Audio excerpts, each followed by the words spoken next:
नमस्कार दोस्तों, आपका बहुत बहुत स्वागत है मिलट टाइम्स पर। दोस्तों, आज हम एक ऐसी घटना के बारे में बात करेंगे जो न केवल दर्दनाक है बल्कि हमें ये सोचने पर मजबूर करती है कि हम किस दिशा में जा रहे हैं। ये घटना फरीदाबाद की है जो दिल्ली से महज 20 किलोमीटर दूर है, लेकिन इस दूरी ने भी उस दिन आर्यन मिश्रा को बचा नहीं पाया। आर्यन मिश्रा एक 22 साल का नौजवान जो हर किसी की तरह अपनी जिंदगी को खुलकर जीना चाहता था। उस दिन आर्यन अपने दोस्तों के साथ फरीदाबाद के सेक्टर 28 इलाके में घूमने निकला था। उन्हें नहीं पता था कि ये सामान्य सा दिन उनके लिए एक भयावह सपने में बदल जाएगा। रास्ते में अचानक कुछ गौरक्षकों ने उन्हें घेर लिया। बिना किसी सवाल या सबूत के उन्होंने आर्यन पर हमला बोल दिया। उनके दिमाग में एक ही बात चल रही थी कि आर्यन गौ तस्कर है। लेकिन दोस्तों, क्या ये सच था? बिल्कुल नहीं। आर्यन के पास न कोई गाय थी, न कोई संदिग्ध गतिविधि। वो बस एक आम नागरिक था जो अपने दोस्तों के साथ समय बिता रहा था। लेकिन शक के आधार पर उसे गोली मार दी गई। अगर आप सोचते हैं कि ये सब यहीं खत्म हो गया तो आप गलत हैं।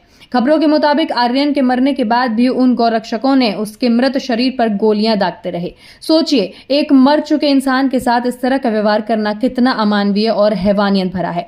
ये घटना केवल फरीदाबाद की नहीं है, ये उस पागलपन की निशानी है जो आज हमारे समाज में फैल रही है। आपको ये जानकर हैरानी होगी कि पिछले 10 साल से हरियाणा में बीजेपी की सरकार है और इन 10 सालों में ऐसी घटनाएं बार बार सामने आई हैं। ये केवल एक घटना नहीं है बल्कि ये उस नफरत और हिंसा का हिस्सा है जो समाज में हर दिन बढ़ रहा है। सरकार की जिम्मेदारी होती है कि वो अपने नागरिकों की सुरक्षा करे, लेकिन जब सरकार ही ऐसे तत्वों को प्रोत्साहित करे तो नतीजे आपके सामने हैं। इस घटना से कई लोग बहुत नाराज हैं और इस पर अपनी अलग अलग टिप्पणियां भी कर रहे हैं। क्या कुछ कह रहे हैं आपको बताते हैं।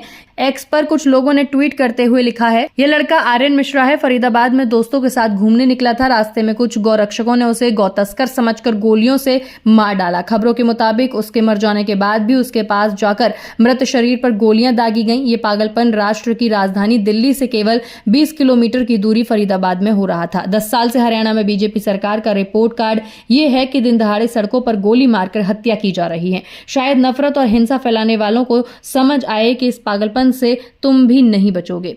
किसी दिन सिर्फ शक के आधार पर कोई तुम्हें बड़ा उपद्रवी तुम्हें टपका देगा। साथ ही यहाँ पर गाड़ी की जो तस्वीरें हैं और जो लड़के की तस्वीरें हैं वो भी यहाँ पे साझा की गई हैं।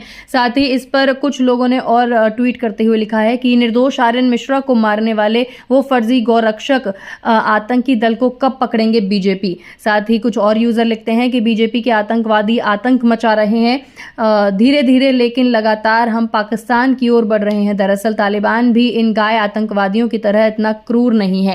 साथ ही भूषण मित्तल करके एक यूजर हैं, वो लिखते हैं, भगवान इन नफरत और हिंसा फैलाने वालों को सद्बुद्धि दे कि इस पागलपन से तुम भी नहीं बच सकते। किसी दिन सिर्फ शक के आधार पर कोई तुम्हें बड़ा उपद्रवी तुम्हें टपका देगा। साथ ही एक यूजर और लिखते हैं कि आर्यन मिश्रा की हत्या किसी साजिश के तहत की गई है, पुलिस जांच कर रही है, जल्दी इसका खुलासा हो जाएगा। अब सवाल ये उठता है कि आखिर हम कहां जा रहे हैं? क्या हमारे समाज में अब नफरत और हिंसा ही रह जाएगी? सोचिए, अगर आज आर्यन था तो कल को कोई और भी इस पागलपन का शिकार हो सकता है। ये कोई दूर की बात नहीं है। अगर हम इस नफरत की आग को नहीं बुझाएंगे तो ये आग किसी को भी नहीं छोड़ेगी। आज जो लोग इस पागलपन को बढ़ावा दे रहे हैं उन्हें ये समझना चाहिए कि नफरत की आग में जलने वाला कोई भी हो सकता है। आज वो दूसरे को जला रहे हैं, कल को कोई और उन्हें जला देगा। दोस्तों, अब वक्त आ गया है कि हम सब जागें और इस पागलपन के खिलाफ आवाज उठाएं।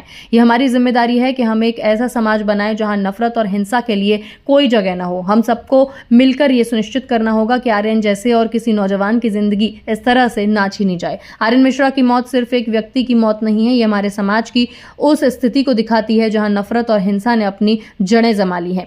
हमें इस घटना से सबक लेना होगा और इस पागलपन को रोकने के लिए एकजुट होना होगा, वरना ये आग किसी को नहीं छोड़ेगी, ना आपको ना मुझे। तो चलिए इस घटना को सिर्फ एक खबर की तरह न लेकर बल्कि इससे कुछ सीखें और समाज को बेहतर बनाने के लिए अपने कदम आगे बढ़ाएं। अब आपकी बारी है आवाज उठाने की, इस नफरत के खिलाफ खड़े होने की। तो इस वीडियो को जितना ज्यादा हो सके उतना शेयर करें और इसके बारे में सभी को जानकारी भी दें। तब तक के लिए धन्यवाद।